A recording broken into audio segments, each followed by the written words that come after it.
cositas, algunos detalles como para, digamos, entrar en tema. Les pediría encarecidamente que interrumpan y pregunten para que no se haga muy tedioso, porque todos los temas así más teóricos necesitan ser acompañados con preguntas y demás, y muchas de estas cuestiones que yo las voy a presentar de manera más vivencial, me parece que tiene que ayudarnos para comprender en dónde nos estamos parando con esta problemática.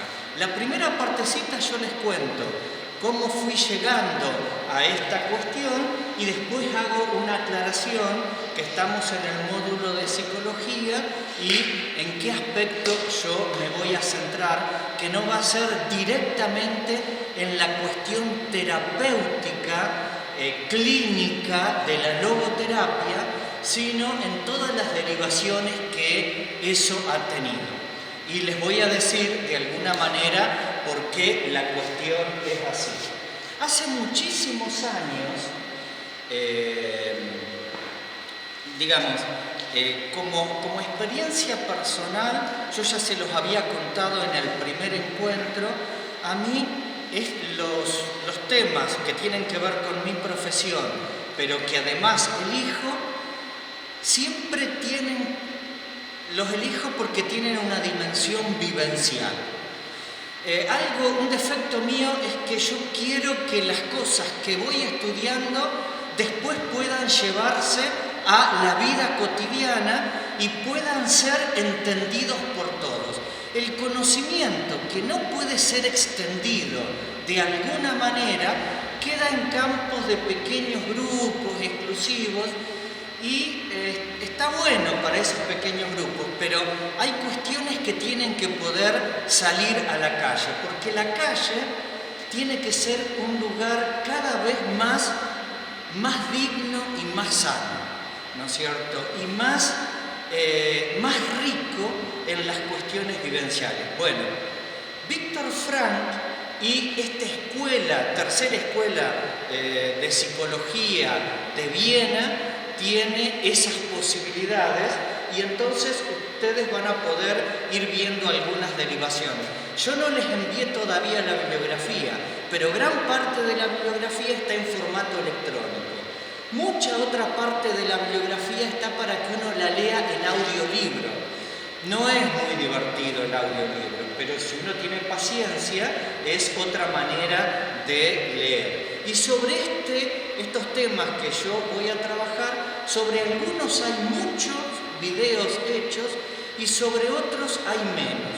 Yo les voy a decir sobre cuáles son menos y demás. Me pasó esto hace mucho tiempo y después les voy a contar algo cercano. Por los años 80 yo terminaba de estudiar la carrera de grado y buscando cosas ya para la vida de la fe y buscando leer cosas y buscando saber la profundidad de las cosas. Vieron que nosotros hablamos mucho del amor. Bueno, yo en ese momento digo, ¿cómo podemos decir que es el amor de manera concreta? Entonces hubo un autor que se llama Leo Buscaglia que escribió 2 libros que fueron bestseller para los que somos grandes, bien grandes como yo. Para otros quizás no son, claro, el padre que es mucho más joven dice hace muchísimo tiempo y demás, con lo cual ya no les perdono el primer género. Entonces, ese texto tiene 2 impactos. Primero, quién es Leo Buscaglia, ¿no es cierto?, que como dice el padre allá lejos. Y segundo, cómo él presenta este libro, porque fíjense, un profesor de universidad en Norteamérica que después de tener un conjunto de vivencias que tienen que ver con lo humano y apasionado por la enseñanza, dice: en la universidad hay algo de lo que no se habla y que es central también para la construcción del conocimiento. ¿Qué es eso? El amor. Y entonces él presenta al consejo una cátedra libre sobre el amor. La gente se le mataba de risa, esta la cuestión, él lo cuenta. Y entonces el consejo le dice: sí, hágalo, porque con 3 o 4 locos como él que iban a ir a la cátedra, y resulta que cuando abre la inscripción se encuentra que tiene decenas de estudiantes que quieren participar de esa cátedra.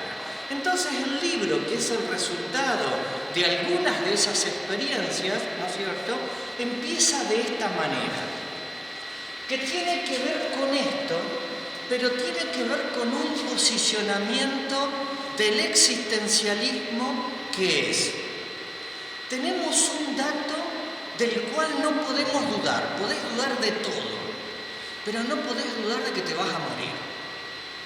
Ese es un dato inapelable porque hasta ahora nadie se quedó pa' semilla. Entonces el existencialismo dice, por lo tanto, la pregunta es, ¿cómo quiero vivir? Todo lo contrario de lo que uno se imaginaría.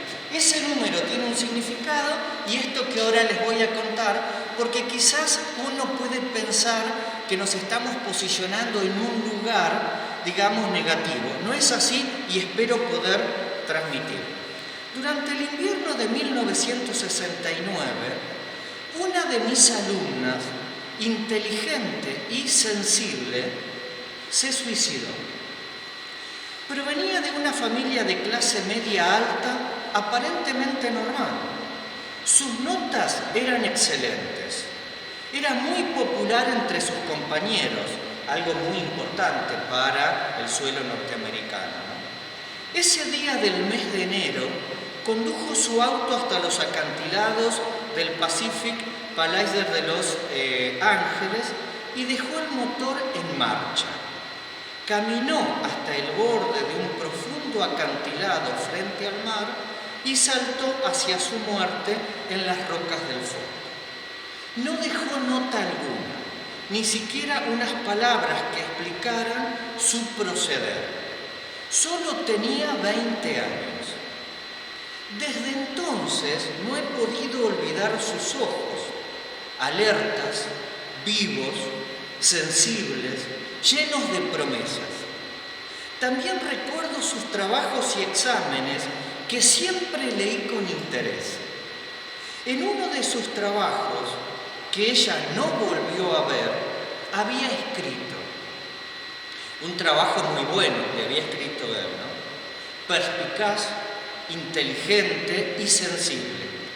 Indica su capacidad para aplicar lo que ha aprendido en su vida real. Buen trabajo. ¿Qué sabía yo de su vida real?, se pregunta él. Entonces, esto a mí me dejó muy pensando todo eso, y a los poquitos años conozco a mi profesora de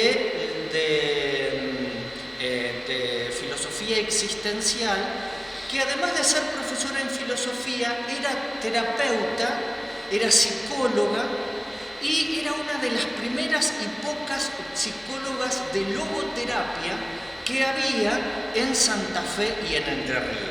Graciela Clemans, creo que ya no vive. Y ella fue en algunos de los cursos entramando algunas de estas cuestiones que a mí me llevaron a trascender el campo de lo estrictamente psicológico. Y ahora les quiero contar 2 o 3 cositas para internarnos en esto que es la vida de Viktor Frankl, que a mí en ese momento me interesaba tanto desde el punto de vista terapéutico grupal como desde el punto de vista filosófico, ¿sí?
explicación que vos estás dando es la explicación. Yo les voy a contar todas las cosas que conozco y la gente seria que habla. Después ustedes pueden decir, yo no estoy de acuerdo y están en todo su derecho. La explicación que vos das es una explicación muy interesante que tiene que ver con una psicología reinante en nuestro país, ¿no es cierto? Además admirado por muchos otros, que es la psicología freudiana, donde las equiparaciones de dificultades uno los va realizando con algunas otras conductas, que está muy bien, a la cual Viktor Frankl, del que vamos a hablar, va a querer distanciarse por algunas cosas que ahora te voy a contar y que en una de esas también pueden servir como para ir ampliando la mirada de esta cuestión. Pero sin duda, tanto en teología como en filosofía, como en psicología, como en la vida de los seres humanos, el amor es un tema que está en el fondo. Si vos me preguntaras a mí, yo creo, ya que nombraste a Teresa, ¿no es cierto? Quizás ella, San Juan de la Cruz, Teresa de la Trinidad, Edith Stein, fueron personas que nos descubrieron qué significa profundamente una experiencia totalizadora del amor, que es la experiencia misma de Dios. Todo lo demás para la vida de fe es un reflejo de esto. En el caso de Leo Buscaglia y de muchos otros, intentan tematizar el amor para llevarlo adelante y para equiparar las grandes pérdidas. Para mí, un ejemplo de eso que vos contás también en paralelo, y que ya lo dije, es a Maradona, ¿no es cierto?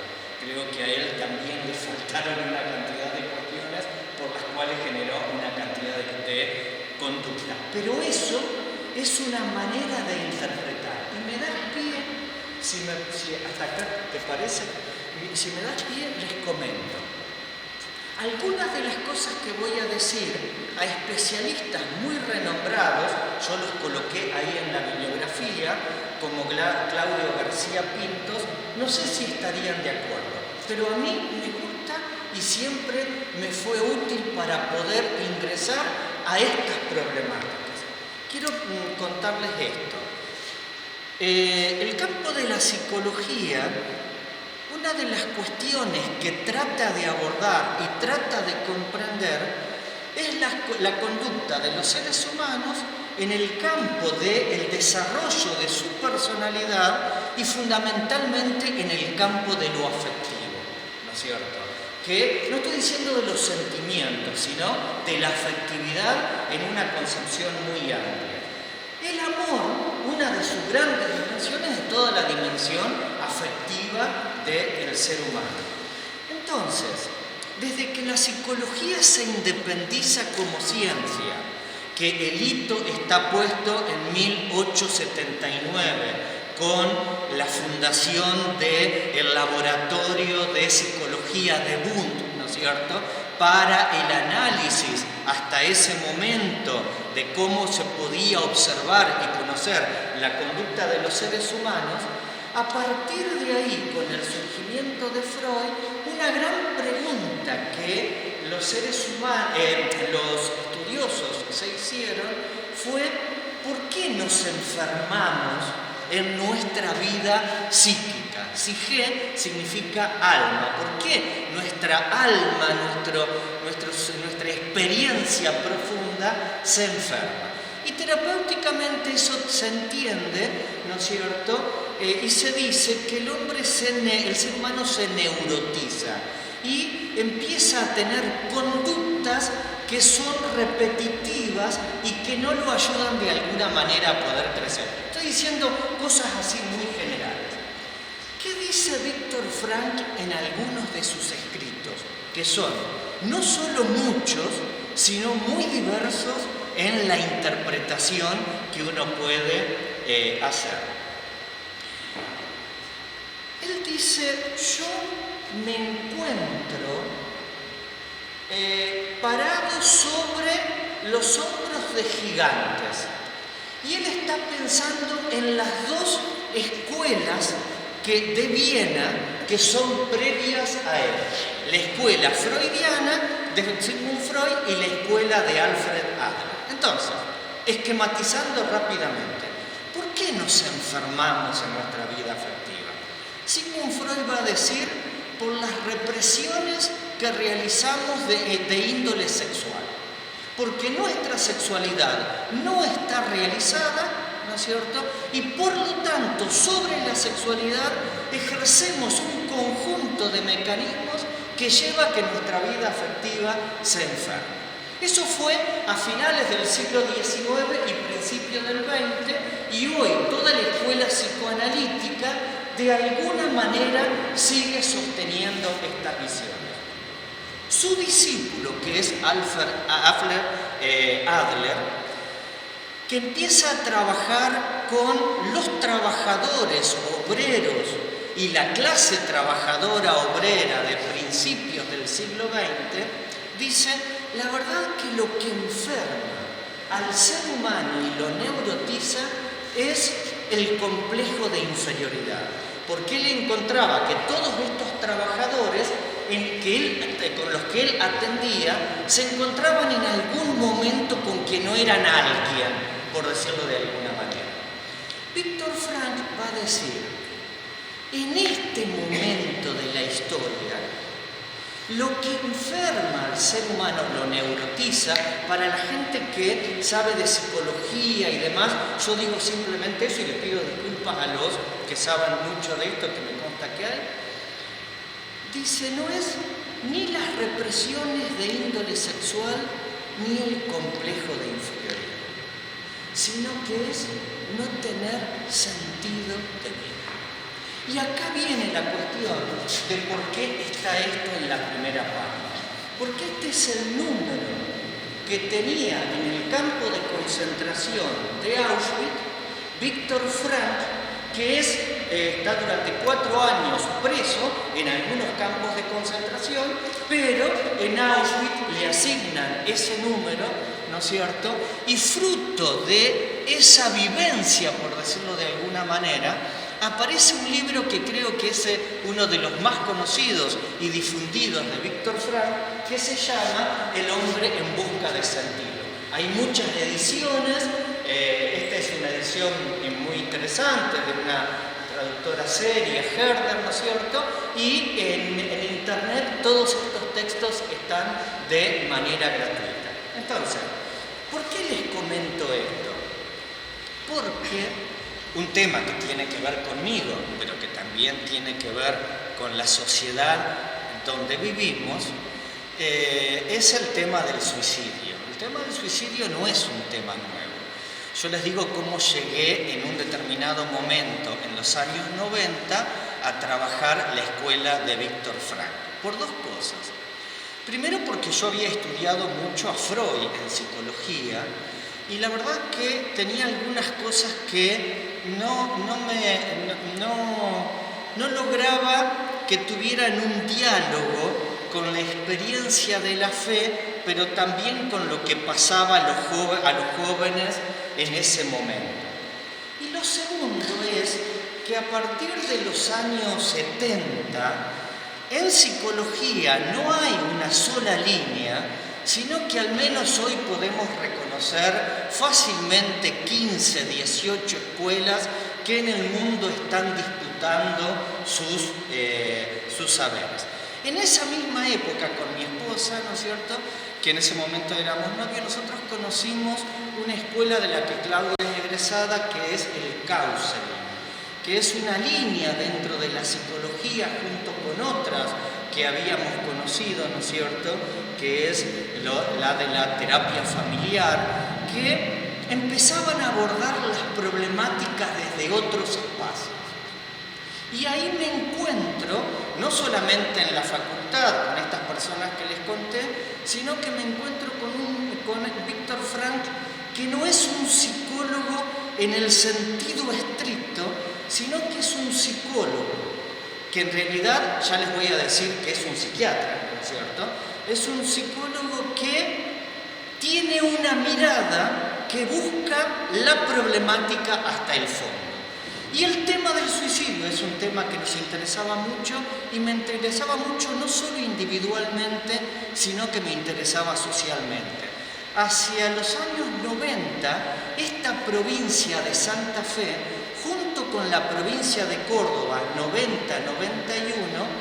hizo una serie de encuentros que le llamaron, muy fuerte el título, pero se llamó Encuentros Interprovinciales, Sentido de Vida o Suicidio.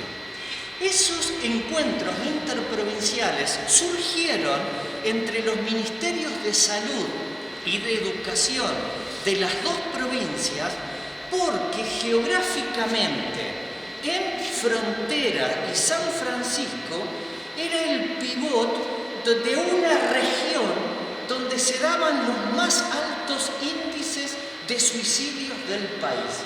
Entonces las provincias decidieron empezar a trabajar juntas. Y en ese momento yo fui delegado para hacer algunas cuestiones que tenían que ver con esto y algunas exposiciones, y entonces mi intención era profundizar esta cuestión que está presentando Víctor Frank, pero siempre desde esta óptica, la misma del existencialismo. Si acá tenemos un dato que podría fulminarte tu vida, bueno, ¿qué hago para tener una vida que valga la pena por decirlo viviendo? ¿No es cierto? Es decir, sí.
Pero interpretándolo así, con sentido común, era cierto que siempre se comentaba para los menancinos, en la zona de la cartera, era muy común. Un problema, sí. Un problema.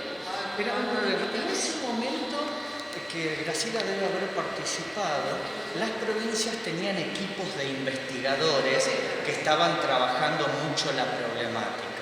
Después yo no sé en qué quedó, porque con los cambios de gobiernos vieron que pasa esto de que las cosas, y yo tampoco ya seguía y estaba con otras cosas, pero sí, yo en esa época trabajaba todavía en ciertos lugares del norte de la provincia, y ahí me acuerdo que había una expresión que yo utilizaba en un escrito que debe estar en internet ahora, pero que es viejísimo, es de los años 90, que yo había hecho, donde la gente decía, fulano se colgó, ¿tá? Y entonces decía, ¿por qué? Y le dio la tristeza. Era una explicación muy de toda esta zona y demás. Pero el tema a mí me interesa por el sentido, ¿no es cierto? Es decir, no me interesa tanto por el tema terapéutico y la problemática social que tiene aristas, que sí hay investigaciones hechas, que sé que quedaron de ese momento, que tiene que ver entre eso con la problemática de la inmigración, pero no es un pequeño lugar como este, era un lugar muy grande, bien datado del país. Entonces, ese tema también se nos volvió hace unos 8 años atrás, aquí en Esperanza, no sé si 8 o 5, capaz que te acordás, Silvia, se suicidaron en el transcurso de 3 meses 5 adolescentes. Uno de ellos en la cancha de la escuela normal, otro frente a la facultad que parece que se cayó sobre el colectivo, ¿no es cierto? Bueno, hubo una cuestión así. Nosotros en ese momento, y con esto empiezo, porque no, de todos modos ahí tienen todo el material, en ese momento dijimos en la facultad, nosotros tenemos que decir algo frente a esto, pero no en relación al suicidio, sino al sentido de vida. Entonces hicimos 2 años, una vez por mes, un conjunto de talleres que le llamamos justamente así, proyecto de vida. Porque lo que nos parecía era que había que buscar elementos para promover qué significa tener un proyecto de vida. No como respuesta a esa problemática, porque nosotros no íbamos a dar respuesta a esa problemática, había equipos instaurados en la ciudad que lo estaban trabajando, pero sí como una manera de aportar desde el campo académico a esa cuestión. Entonces, además Víctor Frank es interesante como ser humano. La verdad que, así como yo les había presentado a San Agustín, que era interesante como ser humano, y algunos de los filósofos griegos, por lo que ellos mismos decían, bueno, Santo Tomás ni que hablar, ¿no es cierto? Cuando estaba preparando lo que no alcancé a dar de Santo Tomás, le contaba el otro día a mi esposa, si hoy sacáramos lo que tenía que escribir Santo Tomás durante 30 años, de lunes a domingo, para poder escribir su obra, tiene que haber escrito por día 14 hojas A4, ¿no es cierto?, para hacer la obra que hizo. Y además no murió viejo ni nada por el estilo. Me meto entonces en Víctor Frank, que como muchos otros me impacta a mí personalmente, humanamente. Y creo que para nosotros, como agente de pastoral, tiene elementos para poder brindarnos qué es lo que pasa con este hombre que llevaba tatuado el 119.104. Este es Víctor Frank, que vino a la Argentina. Su último viaje, si no me equivoco, fue en el año 96. Él en el 97 muere de un paro cardíaco y tuvo mucho impacto su obra en Argentina, fundamentalmente en todo lo que ha sido el ámbito educativo. Por ejemplo, en Córdoba, en Buenos Aires, en parte de Santa Fe y demás, ¿no es cierto? Así que ahí lo tenemos. Yo no voy a empezar con la biografía. Les dejé una biografía para que ustedes la miren de las muchas que puede servir, sino que quiero meterme en algunas cosas que no es mío. Esto pertenece al pensamiento de uno de los que lo conoció personalmente y sigue tratando con su esposa y con su hijo, que es un argentino, Claudio García Pintos, y que ustedes pueden mirar en internet sus escritos y sus textos y demás, ¿no? Entonces él dice esta idea que a mí me pareció interesantísima, no porque yo lo voy a santificar, pero también pasa con los años. Él fue un hombre ordinario con una vida extraordinaria, con una vivencia de cosas extraordinarias. Pero como ser humano fue un hombre ordinario, como cada uno de nosotros. A mí me parece que ese es un dato importante, porque si uno dice, bueno, tiene todas las posibilidades, todas las capacidades, bueno, yo no las tengo. Pero quiere destacar eso en primer lugar. En segundo lugar, una de las cosas que él dice, que se trasunta en algunos de sus textos, él vivió de acuerdo a lo que escribió. Y por lo tanto fue una persona coherente con lo que quería hacer y con lo que deseaba hacer. Otra cosa interesante es que vivió el deber ser. Hoy que nos parece que el deber hacer alguna cosa es problemático, era un tipo que vivía lo que debía hacer, ¿no es cierto? Pero ese deber ser, no como un cumplimiento, sino como una fidelidad a su conciencia. Comprendía y sabía que acá tenía que, por acá era donde tenía que ir. En el caso de El hombre en busca de sentido, en el capítulo 2 y en el 3, él da cuenta que eso muchas veces lo salvó de terminar en la cámara de gas. Además de algo muy importante el azar y Dios, dice él, el azar y Dios, muchas veces tuvo que tomar decisiones y lo hizo con esa sensatez, esa voz interior. Por eso él dice, hacer lo que debo, no lo que tengo que hacer. Escuchen bien, hacer lo que debo, no lo que tengo que hacer, lo que los otros quieren que haga. Esto es muy interesante, porque el control social y grupal, por ejemplo, en nuestras propias asociaciones, en la vida de fe, pero también en las vidas laborales, es muy fuerte en esto, ¿no? La psicología ha trabajado en distintas líneas mucho este tema. ¿Es lo que experimento que me va a ayudar a crecer o es lo que los otros esperan de mí? Pero también en esto de que fue un hombre ordinario, hay datos que son interesantes. Era un tipo que tenía sus cosas, había que aguantarlo, sí.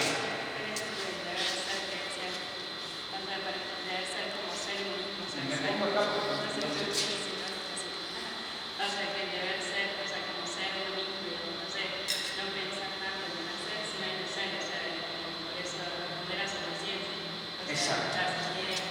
Hay que tener una cosita en cuenta, ya que lo decís. Yo lo digo solamente al pasar y no tengo tiempo para aclarar. Esto no es el particularismo de a mí me parece, yo creo, la ética individualista y salvaje a la que nos tienen acostumbrado el mundo en el que vivimos y especialmente Argentina. Yo me parece que es así. Bueno, ya que el Destripador también le pareció que era así. ¿Y por qué estaría mal lo que hizo si a él le pareció? Entonces, con tal que no transitemos ese lugar, me parece, que es el que todo el mundo transita, con toda la, sino en el otro sentido.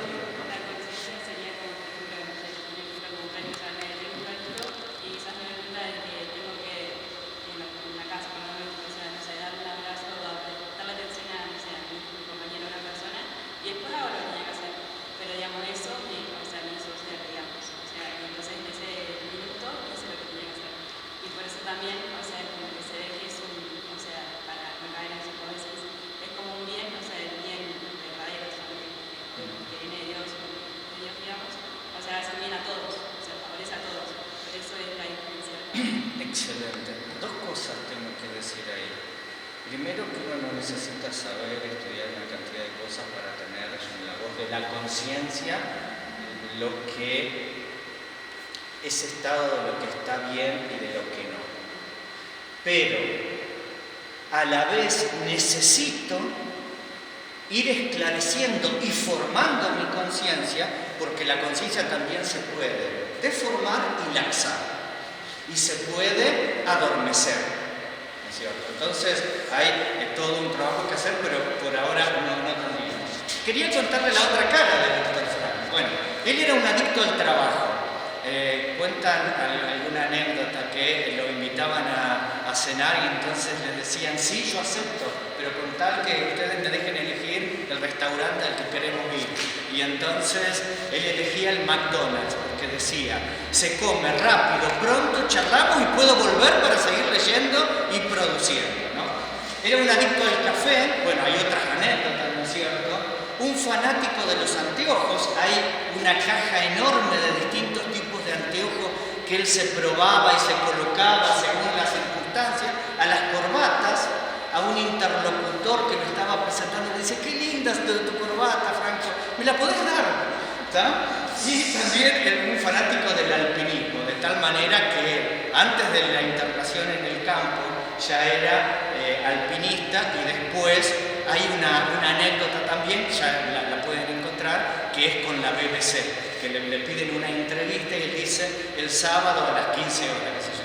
No, dice, bueno, en ese momento estoy escalando, pero mire, es el único momento en que nosotros vamos a estar en Suiza y demás, y bueno, va y viene y dice, bueno, mire, a las 17:30 véanme en la cima del monte en el que voy a estar. Y la BBC se fue en helicóptero a la ciudad para poder hacerle la entrevista y demás. Bien, entonces estamos frente a un ser humano como nosotros. Entonces, piensen que estamos hablando, ustedes tienen claro el contexto en el que estamos. Había terminado la Primera Guerra Mundial, 1930, la caída de la Bolsa de Nueva York, con toda una consecuencia a nivel mundial, el ascenso de todas las doctrinas más totalitarias o fanáticas. Se estaban desarrollando en ese momento en Rusia, ¿no es cierto?, fundamentalmente lo que se llamaban los campos de reeducación, muy bien descritos por Edgar Morin, que había pertenecido al Partido Comunista Ruso y justamente por criticarlo lo echan, ¿no es cierto? Y en ese clima que Albert Einstein y Sigmund Freud se habían intercambiado cartas en ese momento, muchas cartas, para que no se vuelva a repetir el horror de la Primera Guerra Mundial, se desata esta segunda. Y entonces, una de sus premisas es: sí a la vida a pesar de todo, a pesar de estas cuestiones que se están dando. Y tiene la convicción de que la vida tiene sentido. Y ahora les quiero contar esto porque esto me parece muy importante. Nuestro trabajo es descubrírselo. No es darle sentido a la vida. La vida tiene sentido. Independiente de que yo se la quiera dar o no. Mi tarea es descubrir dónde está el sentido. Este es me parece un primer tips importante para comprender esta obra. Por eso dice, no tengo que darle sentido a la vida. La vida lo tiene, tengo que descubrir. Esto, a nivel terapéutico, es uno de los pasos, uno de los aspectos de la logoterapia. Por eso el libro de él no se llama Estoy buscándole sentido a la vida, sino el hombre en busca del sentido. Por esto que está aquí. ¿Me hago entender o ya enredé? ¿No? Perfecto.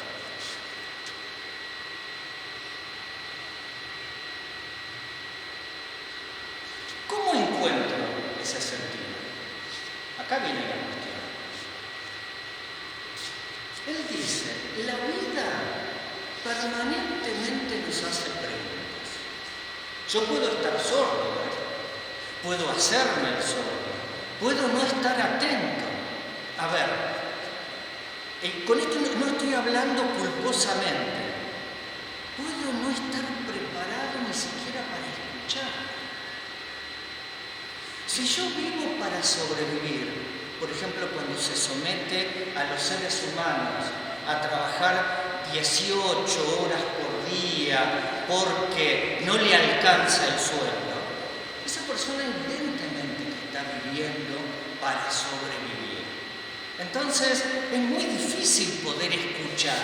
Pero él dice, la vida permanentemente nos hace preguntas. Y cuando lean el libro más conocido de él, El hombre en busca de sentido, con tiempo se van a dar cuenta por qué lo dice. Y Claudio García Pinto dice, la vida es como un crucigrama. Hay preguntas sencillas, ¿de qué color es el caballo blanco de San Martín? Blanco, ¿no es cierto? Otras son más complejas y por eso tengo que pensar más. Tengo que dedicarle más a mi vida interior, a mi logos. Logos, por eso es tan importante las clases los encuentros que ya tuvimos. El logos en el Antiguo Testamento, el logo en el Nuevo, el logo en la Antigüedad, el logos en la palabra que se hizo carne. Tengo que pensar más y muchas veces tengo que pedir ayuda. Y acá hay una clave. Y muchas veces me enojo con el crucigrama, que es la vida. Pero a esto le falta una clave más, le sobra una línea. ¿Tá? ¿Por qué? Porque la vida me hace preguntas. Nuestra tarea, ¿cuál es? Dice, resolver ese crucigrama. y quiere remarcar esto de que algunas veces, en algunas cuestiones centrales, yo tengo que pedir ayuda. Lo contrario de esto para la gente de psicología que hay aquí es la melancolía, el inicio de los procesos de depresión, de angustia y que llevan a esos estados profundos de destrucción de la propia interioridad. Dice, así entonces, estando de alguna manera dispuesto, encontramos algunos sentidos. Y por eso hay preguntas a las que no les vamos a encontrar respuestas. Respuestas hay, dice él, pero yo no las encontré. ¿Se dan cuenta cómo es la lógica con la que está mirando? La vida tiene sentido, encontrársela. No es, che, me tocó esta basofia, ¿está? ¿Se dan cuenta su posicionamiento? Respuestas hay en muchas cosas. Pero ¿qué es lo que pasa? Yo todavía no la encontré y ahí tengo un desafío. Y aquí, en este camino, es donde yo habilito la posibilidad de encontrar sentido.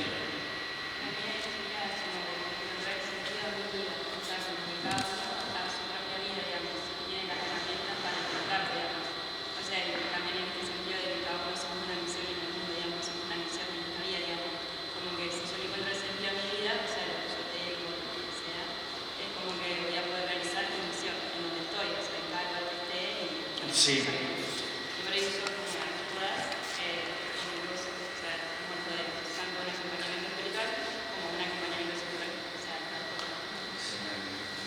Pero no se responden todas las preguntas. No. O sea, como que si bien sabes cuál es tu misión en el mundo, es como que igual se pregunta. Acá te diría algo, el todo nos está vedado definitivamente. Es decir, lo que nosotros vamos descubriendo es lo que podemos ir descubriendo, los espacios que vamos abriendo y los caminos, después él lo va a decir, de liberación que vamos abriendo en nuestra propia vida. Yo puedo tener todas las posibilidades, pero no tener la libertad interior para poder descubrir esas posibilidades. Las respuestas definitivas no están al alcance en este sentido. Yo podría decir sí, si estoy pensando en Santa Teresa o alguien que me gusta mucho más, San Juan de la Cruz y Edith Stein, por ejemplo, puedo decir hay un encuentro de un sentido, pero no en el sentido de lo racional, filosófico, reflexivo, sino en un sentido místico. Pero la búsqueda es el desafío, ¿no es cierto? Entonces, es el desafío de encontrar el sentido, no de asignárselo, ¿no es cierto? Por eso, la pregunta no es por qué, sino para qué. Y esa transformación es una transformación muy grande. ¿Por qué me tocó a mí en este campo de concentración? ¿Por qué me tocó a mí vivir en este lugar? ¿Ah? No es una cuestión externa el poder llevar al para qué, sino es una cuestión que tiene que ver con este camino de sentido. A veces la vida nos hace vivir algo y nos puede pasar que, como dice un ejemplo Claudio García Pinto, ¿no es cierto?, me cae en el pullover que me gusta tanto una gota de lavandina y lo agujerea. ¿Tá? Yo puedo ver el agujero, se me arruinó el pullover. ¿Tá? Yo puedo estar ansioso y decir, bueno, ¿qué hago? ¿Vieron como la propaganda que se pone en pin y todo eso? Y lo quiero coser y entonces me queda así fruncido. O yo puedo descubrir una ventana. Sí.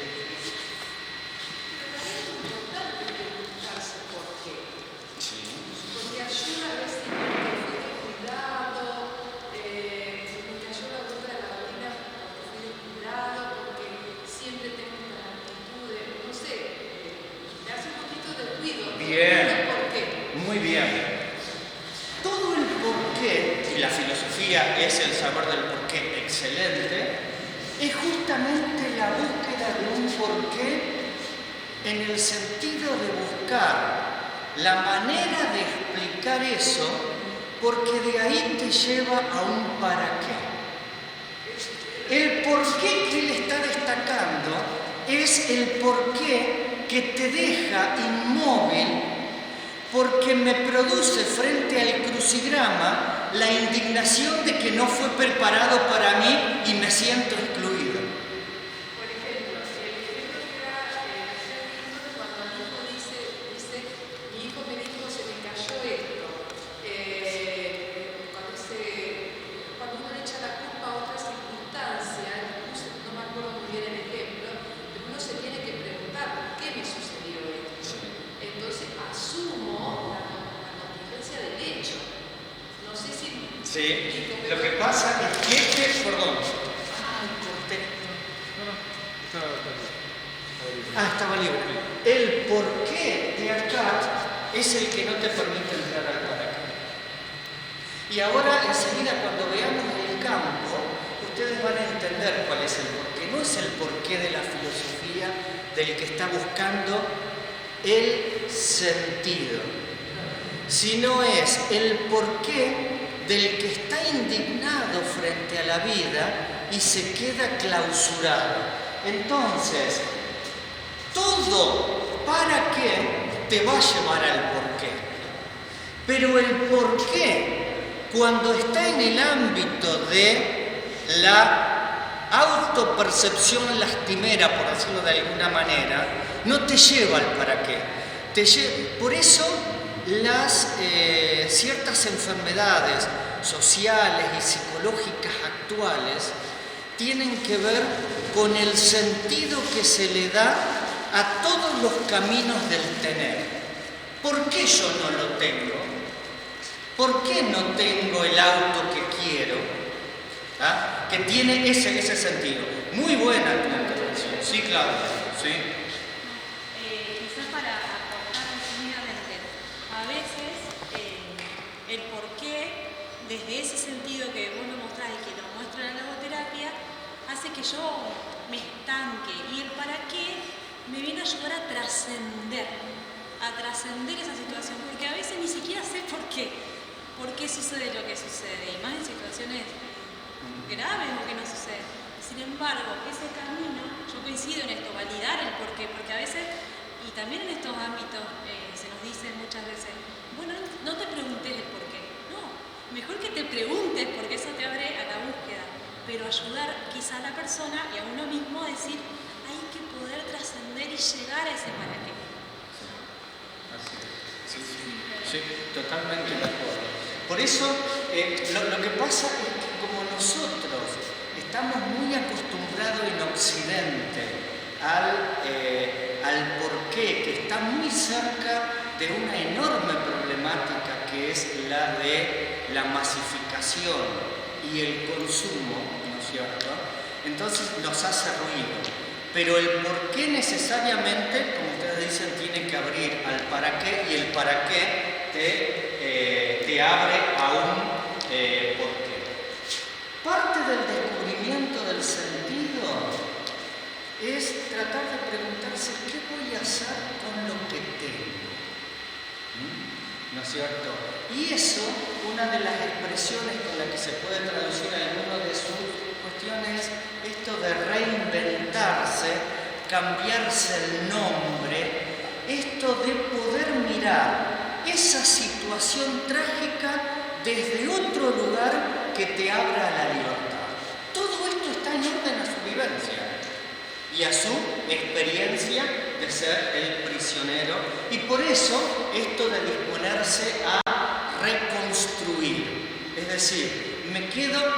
Hannah Arendt, ustedes no importa si saben quién es. Hannah Arendt es una filósofa también judía como Viktor Frankl, alemana ella, que cuando asciende al nazismo ella tiene que irse de Alemania, se va a Francia, ahí la toman presa, va a un campo de concentración y después termina femenina en Estados Unidos. Hannah Arendt tiene algo que lo comparte con Viktor Frankl, y ella en un texto que se llama Eichmann en Jerusalén o la banalidad del mal, ella dice: lo que me llamó la atención es, cuando volví a mi Alemania, que toda la gente estaba reconstruyendo en mi ciudad su casa desde los cimientos porque no le habían quedado ni los cimientos. Y cuando quise empezar a dialogar acerca de qué había pasado con eso, me di cuenta que nadie habilitaba querer hablar del pasado inmediato que había sido 6 meses atrás nada más. Entonces, esto de reconstruir tiene que ver con esta línea. No es reconstruir sin el desde dónde venís, sino es reconstruir desde ese lugar donde se encuentra, ¿no es cierto? Él, por ejemplo, en El hombre en busca de sentido, dice, una de las cosas que estaba muy penada en el campo de concentración era que vos intervinieras para que otra persona no se suicidara. ¿Por qué? Porque dice, el suicidio le daba la posibilidad a los capos o los de la SS que estaban, que dicho sea de paso, los de la SS eran los militares de carrera del nazismo. Los capos eran judíos que habían sido elegidos por estos de la SS, ¿no es cierto?, para someter a sus propios compañeros, ¿no es cierto?, por su carácter, por lo que sea. Y entonces dice, yo me di cuenta que un amigo mío se iba a suicidar, para que vean por dónde va. Y entonces me dije, tengo que hacer algo, porque el suicidio era decir qué en un campo. ¿Ves que no va a tener nada? Todos van a terminar así. Piensen que hay mucha similitud con otras cosas contemporáneas. Entonces dice, a la noche, muy sigilosamente le dije a mi amigo, vos tenés un hijo, ¿no es cierto?, que logró escaparse. Sí. ¿Dónde está él? Creo que logró llegar a Estados Unidos. Entonces él le dice, tu hijo en Estados Unidos puede tener muchos padres, pero solo espera a uno, vos. Y él dice, porque este libro lo escribe como reflexión, y ahí me di cuenta que él recuperó el sentido. ¿El para qué? Porque el por qué lo llevaba a suicidarse. ¿Por qué voy a seguir cuidándome si todos acá terminamos o en la cámara o con tifus o... Le recuperó el sentido. ¿Sí? ¿Te parece que damos 10 minutos? Sí. Así. Por favor, sí. Hagamos un corte. Bueno, como queda solo una horita, hay que sacrificar algo y me parece... 2 cositas les quiero contar. Creo que podemos sacrificar El hombre en busca de sentido. Yo enseguida se los voy a ir dando, pero es muy fácil de armarlo, o ustedes eligen. Yo había hecho una pequeña selección que no es mía. La hice de un texto que lo busqué bastante porque no estaba en librerías y es muy interesante, que lo escribe Roberto Almada, que es una persona que está también comprometida con la fe y demás, y se llama El cansancio de los buenos. Y ese texto... lo que hace él, el subtítulo es La logoterapia como alternativa al desgaste profesional, y él trabaja ahí un síndrome de hace muchos años ya que sigue hoy vigente, que es el síndrome del burnout, ¿no es cierto?, que es el desgaste profesional que fundamentalmente está centrado en la docencia, los médicos, ¿no es cierto?, y algunos otros profesionales que están en... el libro no se centra en eso, sino que busca a través de todo lo que es el análisis existencial y la logoterapia, cómo trabajar esta cuestión.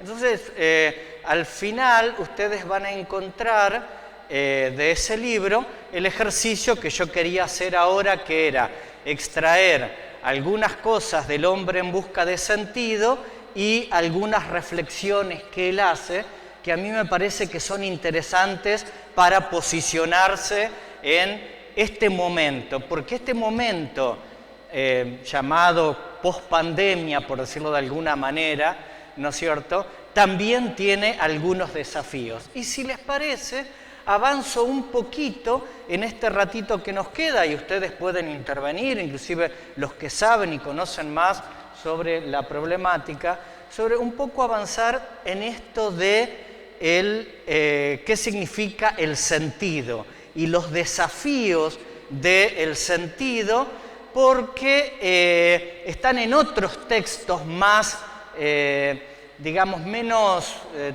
trabajados así habitualmente que el hombre en busca de sentido. ¿Saben quién estuvo también en el campo de concentración con él? El padre Kentenich. Y fue liberado el mismo día, ¿no es cierto?, que él del campo. Esto es un dato interesante porque es el fundador de los focolares, ¿no es cierto? Y son personas que han influido mucho en esto aquí. Yo avanzo un poquito y ustedes siguen interviniendo y en las cosas que yo les pueda responder, les respondo, y en lo que no, les podré decir dónde. ¿Cómo descubrir el sentido? ¿Cómo descubrirlo, no? Una cosa es aceptar lo que me está pasando. No es resignarme a lo que está pasando. La aceptación es un proceso que tiene un camino. Yo voy a ir haciendo referencia al hombre en busca de sentidos para que ustedes vean más el sentido antropológico, filosófico, ¿no es cierto?, de donde sale su posicionamiento también terapéutico como tercera escuela de psicología. Es aceptar lo que está pasando. Él dice, en la primera parte, él dice, yo no voy a contar lo que hay una cantidad de libros que ya contaron los horrores que pasaron en los campos de concentración. Y uno de los más brutales, que es el de Auschwitz, ¿no es cierto? Entonces dice, lo que voy a decir es algunos pequeños relatos que han tenido un significado para mí y que ahora puedo contarlos porque Dios y las circunstancias y el azar me permitió llegar hasta aquí. Entonces, aceptar. Esto no va a tirar por tierra lo que tengo para reconstruirme. Nadie simplemente acepta de entrada. Entonces él dice, cuando nosotros llegábamos al campo después de días de estar en un vagón donde prácticamente nos faltaba el aire, había gente que había muerto y demás, nunca nos podíamos imaginar el horror que venía. Porque, dice él, si yo ahora quisiera contarlo, los que lo vivieron dicen, no tengo deseo de leerlo otra vez. Y los que no lo vivieron es tan horroroso que no me creerían que eso pasó. Pero dice, esa era la primera conmoción que tenía. Estar en un lugar donde mi vida cambiaba abruptamente y de una manera que bajo ninguna circunstancia yo había elegido. Y fíjense, a mí siempre me llevó a pensar esto de un autor que ahora no me puedo acordar quién es, pero que me significó mucho, pero es un autor de espiritualidad. Él dice esto y cuando va a hablar de estas situaciones horrorosas y demás, esto de aceptar no implica que estoy justificando, no implica que no me rebele, no implica que esté en contra de lo que está pasando. Todo ese proceso de conmoción es el que vive una persona, en el caso de él ahí, pero es el que hemos tenido que vivir en nuestro país en este tiempo donde partieron personas muy cercanas, donde hubo personas que no pudimos ver, donde hubo una cantidad de circunstancias que también nos movilizaron y nos llevaron. ¿Por qué? Porque aceptar implica reconstruirse. Por eso, descubrir el sentido tiene algo que es el olvido de la tragedia, para cambiarse el nombre y reconstruirse. Esta metáfora la usa Claudio García Pinto, digamos, con respecto a un relato de una sociedad donde, de ser la proveedora de comida, de conocimientos, rica y demás, de pronto es invadida y queda totalmente destruida. Y entonces los que pudieron sobrevivir dicen, ¿y por qué vivir? ¿Tá? Y entonces él, recurriendo a el tema del sentido de Frank, dice, hay un momento donde para descubrir el sentido tengo que dar paso al olvido de la tragedia. Y miren, esto a mí me gusta buscar por dónde van las cosas. Esto no lo dice solamente un judío, sino que también lo dice gente que no tiene ninguna creencia, como por ejemplo Jacques Derrida en Francia. Es necesario el perdón. Y el perdón tiene una dimensión que es espiritual, pero la otra misma dimensión es humana, que es ejercer progresivamente un proceso de olvido, que implica ir dejando de lado, y entonces en ese cuento García Pinto dice, ¿cómo hago para reconstruirme, dejar de lado que esto se está cayendo todo? Bueno, una de las cosas es, empiezo por cambiarme el nombre. Y él dice, y entonces la primera mujer que apareció para hacer esta reconstrucción dice, me voy a llamar Libertad. ¿Por qué Libertad? Y entonces empieza a explicar. Y dice, y llegó un niño que dice, yo me voy a llamar Alfabetización.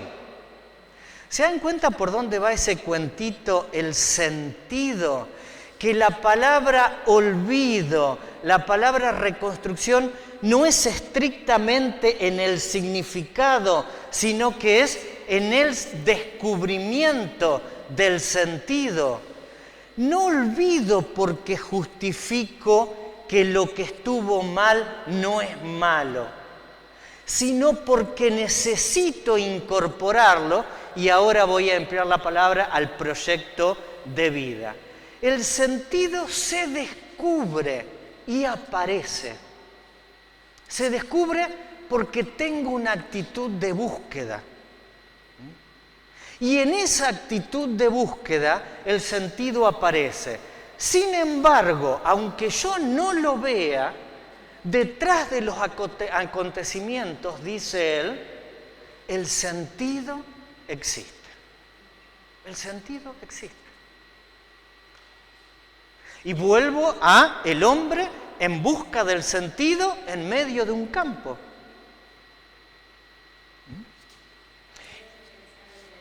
Me pidieron que hablaras fuerte porque no te escuchan y es necesario que nos escuchemos. Bueno, eso que hoy decía con lo que tengo, que puedo hacer con lo que tengo. Me dio el ejemplo de que sus amigos estaban por suicidar y que él dijo, bueno, quiero hacer algo. Y bueno, se le ocurrió preguntarle por su hijo y eso, y encontró el sentido de su vida. O sea, su para qué, que era por su hijo, y por eso sentía que era ser padre. Entonces, o sea, es como nosotros, por eso yo decía, con lo que tengo, o sea, poder descubrir el sentido de mi vida. O sea, yo tengo esto y bueno,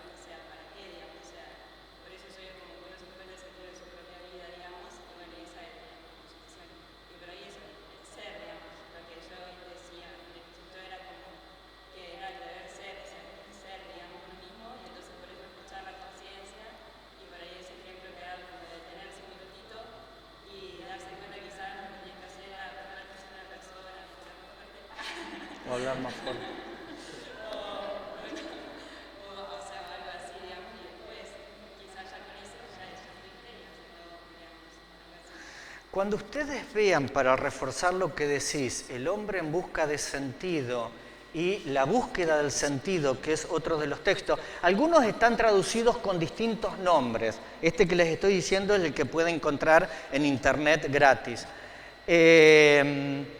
Para reforzar eso no implica que no me equivoque, que no busque estrategias, que no esté intentando avanzar al tanteo. ¿Tá? Guarda con las idealizaciones. Todo tiene un sentido y por lo tanto, porque cuando menos te das cuenta, te vas a caer en el fango de la realidad, ¿no es cierto? Es decir, quiero que quede claro esto, que no estamos frente a un espiritualismo ni a una búsqueda crasa de alguien que idealiza, sino que alguien desde una experiencia concreta ha podido reconstruir visiones, pensamientos, acciones acerca de la realidad de la que traía trabajos y convicciones. No entró al campo de concentración una persona improvisada, pero él, improvisada en el sentido que entró sin nada. Pero fíjense una cosa que él dice: cuando conocí por primera vez el horror de lo que era estar ahí, porque nos habían dejado desnudos en medio de la nieve y tuvimos que pasar la noche y estar hasta el otro día, comprendí. No dice entendí, comprendí como un proceso profundo que siempre que me preguntaran algo iba a responder con la verdad, pero nunca iba a decir algo más de lo que me preguntaran. Y esa fue una clave que me salvó en las circunstancias más difíciles. Díganme si no son tips efectivamente interesantes para muchas de las cosas que estuvimos diciendo. Por eso, la teoría de Viktor Frankl no se llama logoterapia, se llama análisis existencial. Y la derivación a la psicología del análisis existencial es la logoterapia, ¿no es cierto? Esto es interesante porque la obra de Viktor Frankl tiene derivaciones para otros campos, el campo de la antropología, el campo de la ética, el campo del conocimiento. Por ejemplo, si ustedes recorren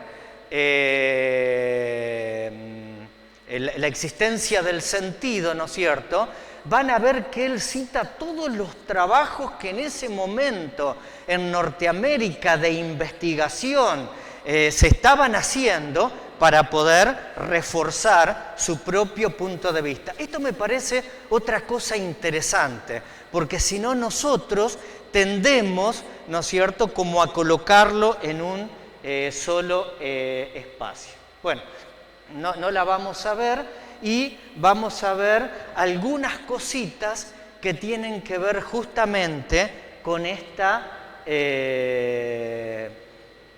con esto acá. Dale, Javier. Primero,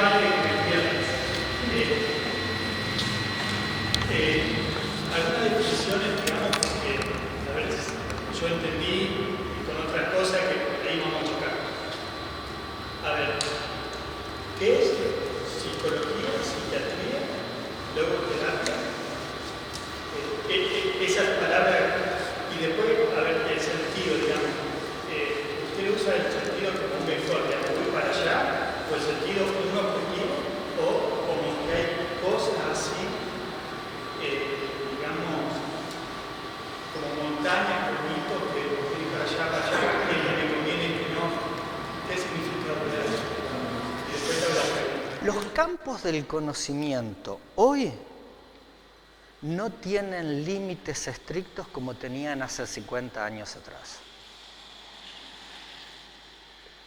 La clave es esta que la da la fenomenología. Siempre que defino, delimito. Quedan cosas afuera y hay cosas adentro. La veterinaria, cuando la defino, tiene tanto cosas adentro como cosas afuera que no están contenidas por la definición, pero pertenecen a la veterinaria. La psicología, ¿qué es? Etimológicamente es el estudio del alma. Pero esa palabra alma no es el alma en el sentido religioso, sino que es el alma en el sentido vital, en un sentido amplio, donde queda contenido el sentido religioso. Cuando la psicología, como hito para la gente que sabe de esto, en 1879, con el laboratorio de Boone, se funda el campo de la psicología, ¿no es cierto? Podemos decir que cuando se independiza de la filosofía, empieza a ser un estudio científico de la conducta de los seres humanos y las distintas reacciones conductuales de los seres humanos a eso. Como eso no alcanza para algunas conductas, como son las conductas psiquiátricas, ¿no es cierto? Y los extremos de esas conductas, que son la locura, por ejemplo, y todas las enfermedades de lo que después se llamó la psicología profunda, ¿no es cierto?, empiezan a hacerse una serie de estudios y se va abandonando progresivamente lo que se llamó el método científico clásico. Y aparece Sigmund Freud y entonces va a decir, hay toda una dimensión en este estudio de la conducta de los seres humanos que hace a su personalidad y que no puede ser reconocido por el método empírico. Es intuido y reconocido por un conjunto de expresiones que dan cuenta de una realidad profunda que está en una dimensión del ser humano que es la dimensión inconsciente, de la que cada uno no es consciente, pero que puede ser reconocido por otro y es reconocido frente a las reacciones que puedo tener. Y surge lo que se llama el psicoanálisis, ¿no es cierto? Entonces, vos me preguntaste psicología. Bueno, ahora te digo, la psicología como ciencia, el licenciado en psicología, el doctor en psicología, es algo que se utiliza muchísimo en América Latina. En el mundo, los que se dedican a la psicología eran médicos dedicados a la psiquiatría, de hecho Freud, ¿no es cierto?, y se dedican después al análisis de los fenómenos psíquicos. Eso mismo es Viktor Frankl, eso mismo es Adler, y eso mismo fueron los psicólogos hasta hace 20 años atrás en Europa. No existía la carrera de psicología, independiente de la medicina como existe hoy, ¿no es cierto? Y de hecho, hoy existe y en algunos lugares como España es una psicología, como en algunos lugares de España, no quiero, que es muy conductista porque estudia la conducta específicamente y demás. Entonces, el psiquiatra analiza fenómenos de enfermedades mentales que se tratan con medicamentos o terapéuticas, ¿no es cierto? En cambio, el psicólogo lo que realiza es una intervención que atiende, según sea su línea de trabajo, a que pueda el paciente expresar lo que le pasa y con indicaciones, registros, ejercicios, paso del tiempo, poder ir generando cambios no solamente en la conducta externa, sino en la percepción interna de lo que está pasando. De hecho, eso en psicología. Lo que se llama psicología profunda está en una directa relación con la psiquiatría, donde las personas necesitan, además de una terapéutica del logos, por decirlo de alguna manera, necesitan de una terapéutica que tiene que ver con medicamentos u otras metodologías, ¿no es cierto?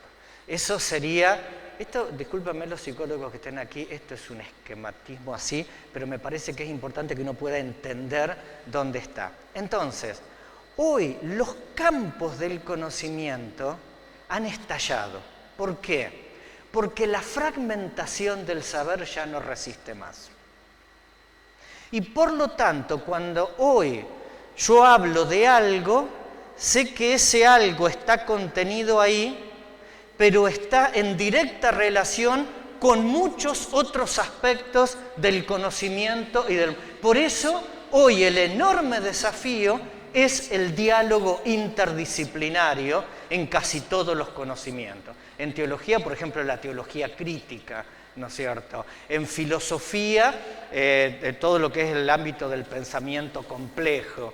En psicología son estas escuelas. Yo le había pedido a mi hijo que estudia psicología que me haga un esquema de las distintas escuelas de psicología. Y bueno, al menos me puso como unas 18 que están dando vuelta y que explican el fenómeno. De hecho, García Pintos dice que el psicoanálisis, que es tan fuerte en nuestro medio, ¿no es cierto?, dice, solo se usa en Buenos Aires y en París como tema eje, porque en la mayoría del mundo se están debatiendo otras escuelas. Y te pongo un ejemplo como para saber esto. Yo hice una pasantía en la Universidad de Westminster en Londres, y ahí la psicología que se usa para el trabajo educativo es el counseling, ¿no es cierto? El campus es un campus que tiene 6 pisos en el centro de Londres, ¿no es cierto? Y ahí cada año más o menos tienen un trabajo de recuperación de aquellos que no pudieron rendir el examen de ingreso, porque si alguien no ingresa a la universidad, al otro año el Estado le descuenta el pago que le iba a hacer a ese estudiante. Así que las universidades minga que alguien no va a ingresar, los mandan al campus de recuperación, ¿no es cierto? Que no es el campo de concentración, es un lugar muy lindo, donde se toma cerveza y todas esas cosas preciosas que se hacen en Londres, ¿no es cierto? Y entonces, ahí esta corriente tiene una fuerte incidencia en el ámbito de lo educativo, por ejemplo. Y la logoterapia lo tuvo, en el caso de Argentina, una fuerte incidencia, como hoy le contaba, en el ámbito de la educación, por ejemplo, porque ha desarrollado toda una serie de cuestiones. No sé si te pude responder, Javi. Bien fuerte porque no escuchan los de la... Me voy un poquito... Dale. Mira, las redes sociales, sí, el análisis de las redes, ¿lo vio alguna vez o lo digo así rápido? Bueno, es así. Yo estaba llevando unos datos de clases, unas cosas, y hay una técnica que, por ejemplo, yo froto las manos, tengo calor, las separo, se me va el calor. Entonces, entro el pie y entro el pie, digamos, hacia el máximo del desorden y mínimo energía. Entonces, eso se usa en física, y hay decimal 6, y cosas así. Y bueno, hubo una charla de universidad en España y nombraron que yo estaba haciendo eso y había 2 psiquiatras. No, 2 psicólogas que justo hablan sobre esa técnica que me quería hablar.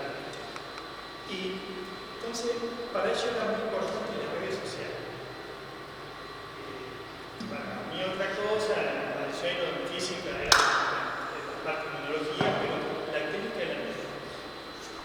Y lo que decían era así, a ver, estamos todos nosotros. Si hay alguien que habla con mayor cantidad de gente, como que dice que tiene mayor cantidad de peso. Si yo hablo muchas veces con ella acá al lado, digamos, nuestra comunicación es mayor. Entonces, empiezan a buscar en el espacio, como si fuese la estrella, a distribuir cada uno con cierto peso y cierta atracción. Bueno, entonces hay alguna cosa. Pero resulta que hay algo que se lo puede calcular, pero no se sabe qué es. Y en inglés, bueno, se llama así. Digamos, por ejemplo, patria ambiente ahí hay un espacio. Entonces hay algo, o el espacio es nuestra distribución, nuestra comunicación, que hace o que nos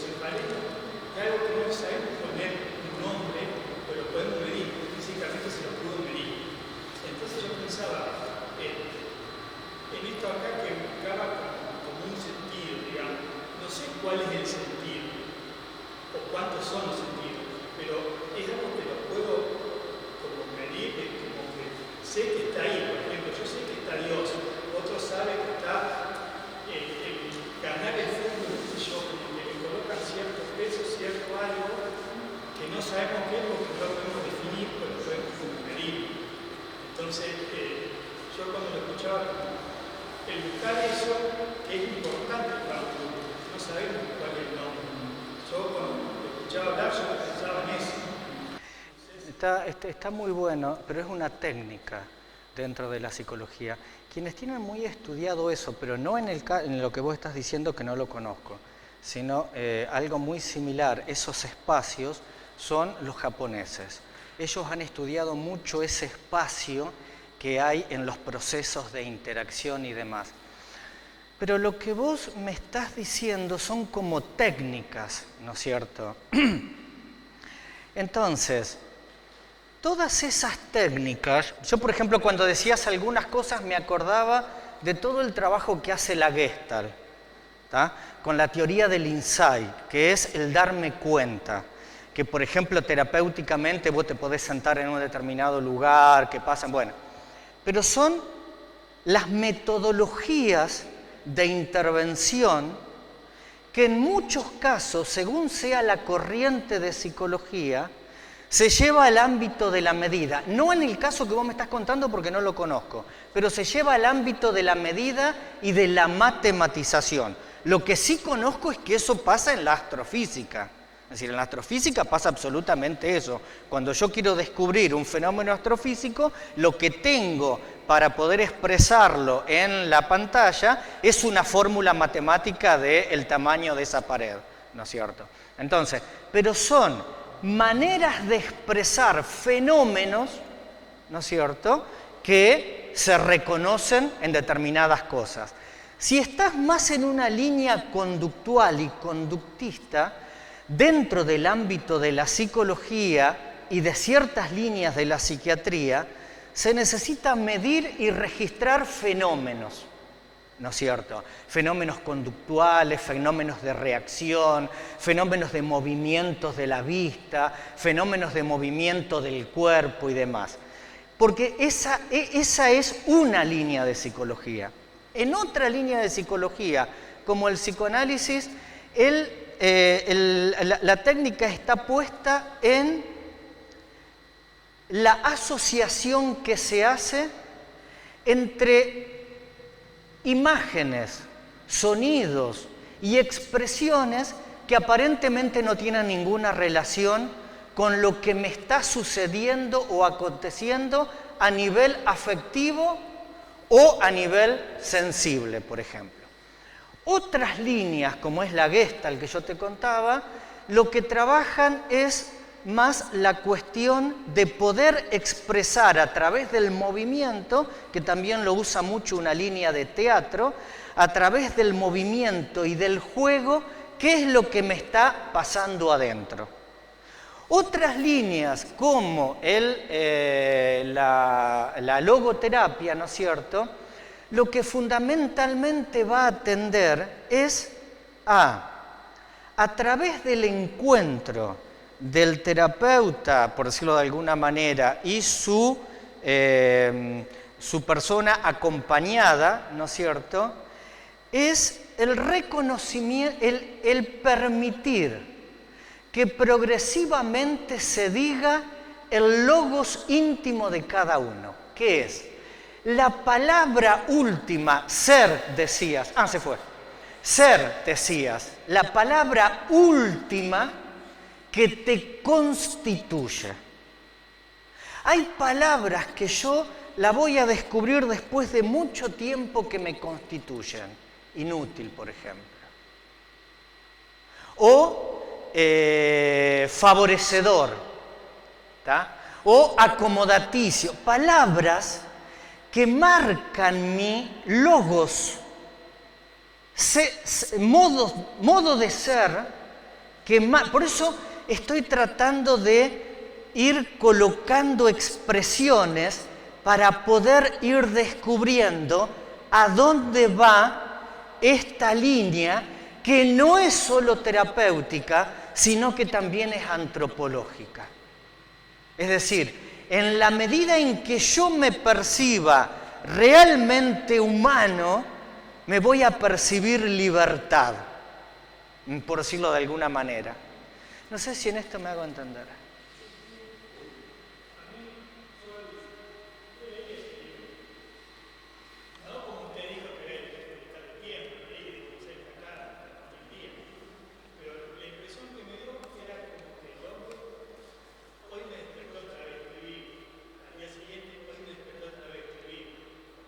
Sí, sí, sí, sí.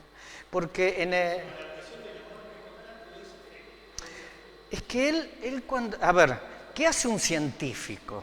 A ver, pongo científico, social, cultural. ¿Qué hace un pensador, un académico, una persona que está comprometida con el mundo en el que está? Está metido con pata y todo. Y entonces, detrás de lo trivial, descubre lo grandioso. Entonces, yo me despierto todos los días, pero cuando me despierto en un lugar donde el 95% de las posibilidades era que no me despertara, el despertar no es el mismo de despertarme todos los días en mi casa, ¿no es cierto? Él trata en una parte el adormecimiento de los sentimientos frente al padecimiento. Dice, cuando uno padece mucho, una de las primeras cosas que se te adormece es la capacidad de reacción. Y entonces uno se vuelve cada vez más primario y brutal porque tiene que sobrevivir. Lo grave es cuando nosotros conducimos a la sociedad, hoy lo escuchaba al Papa Francisco, ¿no? Lo grave es cuando nosotros estamos conduciendo a partes de las sociedades a eso. En esto yo creo que el análisis existencial tiene mucho para decir. ¿Por qué? Porque ese descubrimiento, que es un hecho particular, pero de 6 millones de personas, ahí, no en Auschwitz concretamente, pero ahí, ¿no es cierto? Después pongamos todos los de otros lugares, URSS, China, Argentina, ¿tá? Cuando uno ve esto y puede descubrir el sentido, el para qué, porque hay un porqué, pero no en la trivialidad, a veces lo descubre en contraste con el vacío existencial. Y eso es lo que él quiere poner al descubierto. Cuando alguien se tiraba, dice él, en contra de la alambrada electrificada, cuando ya no tenía nada. ¿Pero qué era que no tenía nada? Que estaba teniendo una experiencia de vacío existencial. No es el mismo vacío, para los que conocen la vida de Santa Teresa, de la Sexta Morada, ¿eh? Ahí también hay un vacío existencial, que la pudo haber liquidado.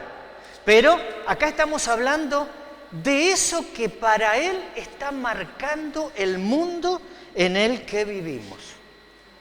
Porque esto es lo fuerte de Frank, por lo cual a mí me parece tan interesante que nosotros lo miremos hoy. Porque hoy el ser humano no tiene problema con su cuerpo, ni con mostrarlo, ni una cantidad de cosas. Pero sí hay un enorme problema con los vacíos existenciales. Y en eso, Viktor Frankl, junto con muchos otros existencialistas, ¿no es cierto?, ha sido capaz de poner al descubierto esas cuestiones. Esas cuestiones. Porque el vacío existencial no es porque no tengo algo, sino porque no descubrí el alguien. Para los creyentes podemos poner el alguien con mayúscula, pero ser alguien, cuando alguien siente que es alguien porque pudo hacerse su casa de fin de semana, porque tiene un auto, porque se va a Europa, porque no descubrió todavía el alguien, descubrió el medio, pero no el sentido profundo de esto. Por eso, filosóficamente hablando, también aquí hay una cuestión que decía hoy, que es la de ser y existir. ¿Ah? No poder ser es el problema del vacío existencial. A ver si encuentro otras palabras. Dice él que nos vemos enfrentados hoy al sentimiento de falta de sentido y a la sensación. Acá no es, cuando decimos la sensación estamos utilizando algo que para toda la psicología y para toda la antropología fenomenológica es una experiencia en todos los sentidos del ser humano de vacío existencial. Este vacío traspasa sin permiso los límites del orden social. Aquí hay que tener mucho cuidado con la culpa. Vos me generaste el sinsentido. Los psicólogos más tradicionales, cuando alguien se suicida, dice, se suicida porque le quiere decir algo a alguien. ¿Tá? Bueno, acá Víctor Frank lo va a resignificar y dice, traspasa ese vacío los límites del orden social. Que este es el problema profundo. Yo no me quiero equivocar en el número, pero creo que son 300.000 personas o 3 millones o 30, un número altísimo de personas que padecen depresión en el mundo. Y un estudio que editó el año pasado el diario El País da cuenta de que todavía no hemos podido dar en la tecla de esto.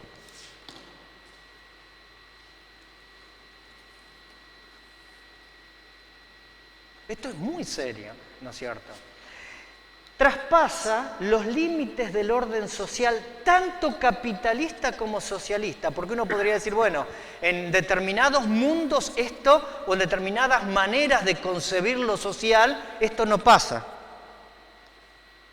Cada vez que me preguntan, ¿cómo me explico que se pueda llegar a ese estado de vacío existencial? Suelo señalar el siguiente hecho, dice él. Contrariamente al animal, los instintos ya no le indican al hombre lo que tiene que hacer. Y las tradiciones no le dicen lo que debe hacer. Y a menudo, éste ni siquiera parece ya saber lo que quiere. Hay una etapa que es propia de no saber lo que quiero, la adolescencia. Que es una etapa donde yo me estoy encontrando, pero también estoy encontrando al entorno. Tanto más se inclina entonces, ya sea a querer lo que hacen los demás. Acá está mostrando una concepción antropológica del análisis existencial. Cuanto más, ya sea querer lo que hacen los demás, o bien a hacer solo aquello que los demás quieren, más vacío se tiene. Por eso cuando el adolescente empieza su proceso de madurez, cuando deja de estar inmerso en los otros y está junto con los otros, siendo progresivamente él. Camino de madurez que nos lleva toda la vida hasta el último segundo. En el primer caso dice, ¿no es cierto?, ya sea querer lo que hacen los demás, se trata del conformismo. Ande yo caliente y ríase de la gente. El último es el totalitarismo. Por eso los existencialistas de esta época dicen, hay dos posiciones que no ayudan a la comprensión del ser humano. El individualismo capitalista y el existencialismo comunista.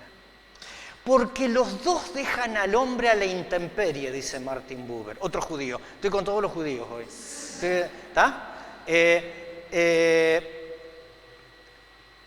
por hacer esas acotaciones pierdo la idea, discúlpenme, no sé para qué las hago.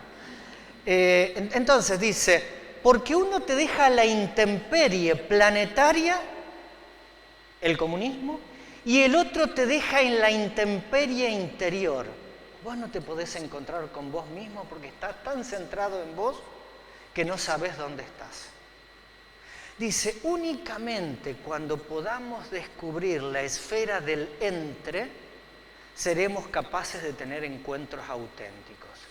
Entre los seres humanos, entre el yo y el tú, así se llama uno de los libros, entre el yo y el tú, donde el ello, el él, no te está dando un significado. Entonces dice, junto a ellos hace su aparición el vacío existencial. ¿Ah? Porque en el totalitarismo, ¿cuál es el problema que tiene el totalitarismo? Que vos nunca estás seguro del otro. Y él lo dice en El hombre en busca del sentido, guarda con quién vas a escuchar adentro del campo, porque te va a decir, corre a subirte a ese camión nuevo, recién llegado, que te lleva a otro campo que te libera. Y resulta que ese camión fue dinamitado a los 10 kilómetros. ¿Ah? Y va mostrando estas cuestiones. Permítanme que... Esto me parece otra cosa interesante. El reduccionismo es el nihilismo de hoy. El nihilismo es una corriente filosófica que surge a finales del siglo XIX con Friedrich Nietzsche, ¿no es cierto?, que significa no tener ningún sentido, ¿no es cierto? Hay cosas que no tienen ningún sentido. ¿Ah? Entonces, la mayoría de las cosas no tienen ningún sentido. Entonces dice, ¿cómo se presenta ese vacío existencial, ese sinsentido hoy? A través de los reduccionismos. Y yo creo que en esto tiene una enorme... Puede ser un reduccionismo religioso en mi vida también, porque los reduccionismos es creer que yo puedo ver todo el salón mirándolo desde la mirilla. Eso es el reduccionismo. Entonces, el reduccionismo es creer, bueno, lo que nos pasó a nosotros. Creímos que toda la fórmula para este tiempo de pandemia la tenían los políticos y los infectólogos, y así no fue. Reduccionismo de la mirada de una pandemia, muy simple. No solo en Argentina, muy simple, y tiene que ser dicho y tiene que ser escuchado, porque nosotros vamos a tener que resolver individual y colectivamente esto. Y él dice... Por más que el título del libro de Sartre, esto me encantó, ustedes saben que no lo había encontrado antes. Sartre es el existencialista ateo, el exponente más fuerte de la mitad del siglo XX en adelante de lo que significa la manifestación del sinsentido de los seres, del ser humano. Para los otros en algunas cosas. Y acá va una crítica de mi parte y demás, más allá de que me interesa lo de él. Hay su libro que es El ser y la nada, el más difundido, dice, la verdad del existencialismo, en este caso sartreano, porque hay 3 existencialismos que se han debatido el mapa del siglo XX, no es la nada, el ser y la nada, sino... Y ahí está la expresión del texto que trabajó Frank, que trabajaba en inglés, la no ser cosa. Y ahí hay un problema enorme. ¿Cuándo caes en el vacío existencial?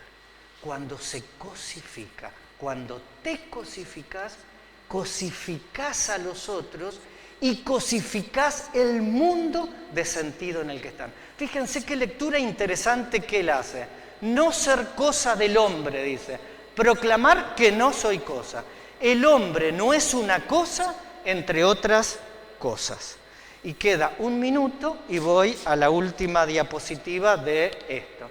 El sentido siempre es algo único. porque tengo que descubrirlo, aunque lo comparta, e inigualable. Algo que siempre habría que descubrir. Descubrir implica buscar. Mientras que los valores son universales del sentido, los valores que proclamamos en la vida, ya que no pertenecen a situaciones únicas e inigualables, sino a situaciones típicas que se repiten, como por ejemplo la tolerancia, es decir, que corresponden a la condición humana, la unicidad de cada ser humano, la unidad de cada ser humano en la diversidad. De cualquier modo, la vida puede ser plena de sentido, aunque las tradiciones del mundo desaparecieran y no quedara ni un solo valor válido para todos. Es decir, la tarea de encontrar el sentido es con otros, pero tiene una dimensión de encuentro conmigo mismo que después me abre a los otros. Acá hay, después iba a decir, pero ya lo termino, acá hay dos cositas que evitar. Uno es el relativismo, donde yo encuentro el sentido y ese sentido es absoluto porque yo lo encontré. En general, cuando encuentro el sentido, también encuentro el sentido profundo de lo humano, que nos hace compartir con los otros. Pero también encuentro el sentido único de quién soy en relación con esos otros. Y la otra cuestión es el creer que el sentido simplemente es una cuestión que se busca. Es una cuestión que se descubre. Es una cuestión que se intuye por momentos. Es una cuestión que se debate. Es una cuestión que implica también equívocos. Implica el tanteo, implica el azar, ¿no es cierto? Pero también implica la consolidación que decía hoy de la propia identidad. Y con esto tengo que terminar más allá de todo lo que nos quedó. Franco, vos querías decir algo que me pareció hoy muy bueno, que querías... No, yo le compartí antes a Rubén que desde una lectura de hace un tiempo del libro del hombre en busca del sentido, siempre me llamó la atención la mirada de la concepción del tiempo y del deseo que lo hizo a él soportar todo el tiempo en el campo de concentración. Pienso desde nuestro lugar de cristiano también, en nuestra búsqueda del sentido o de este sentido que la vida tiene y que nosotros vamos de alguna manera descubriendo. Qué importante es tener en claro que el deseo es algo que nos motiva para caminar, sí. Y que es eso que va de la mano con la esperanza. Creo que ayer justo tocó una de las lecturas de San Pablo que habla sobre este tema. Pero bueno, ese poder caminar esperando algo mejor que tiene de por sí un entender el tiempo en el que caminamos y con quién caminamos. Caminar en los hombros de gigantes, por ahí hay una imagen que a mí me gusta mucho, pero que también podríamos pensar que, bueno, en el fondo, ¿cuántas veces nos encontramos caminando junto con otros, cargando a otros, cargados sobre otros, que me acompañan hasta el final del camino? En esa dinámica creo que nos ayuda a entender valga la redundancia, la dinamicidad que tiene la vida y en ese sentido que vamos descubriendo día a día. Muy bueno, gracias. Bueno, no se pierdan en el hombre en la búsqueda del sentido cuando él, y termino con esto, cuando él todas las mañanas antes de que amanezca tenían que salir, caminaban kilómetros e iban al lugar de trabajo. El trabajo, delante de Auschwitz decía Arbeit, un frontispicio que decía el trabajo te libera, ¿no es cierto? Y el trabajo en general era un trabajo que te alienaba. Vos hacías siempre lo mismo y no tenía un propósito específico más allá de que te lo daban. Entonces fíjense, en medio de ese campo de concentración, de la nieve, de todos sus compañeros que habían desaparecido, de la suerte que la noche anterior habían podido despiojarse y por lo tanto podían dormir bien sin estar retorciéndose todas las noches por los piojos. Dice, estoy saliendo y me encuentro que está amaneciendo. Y en ese instante, dice, en ese amanecer, recuerdo a mi esposa. Y empieza a tener un diálogo con su esposa en pleno amanecer, dice, del cual solo salí después del culatazo que me dieron. Pero me duró todo el día el poder seguir hablando con ella. Bueno, esto es sentido. Nos vemos entonces, un gusto.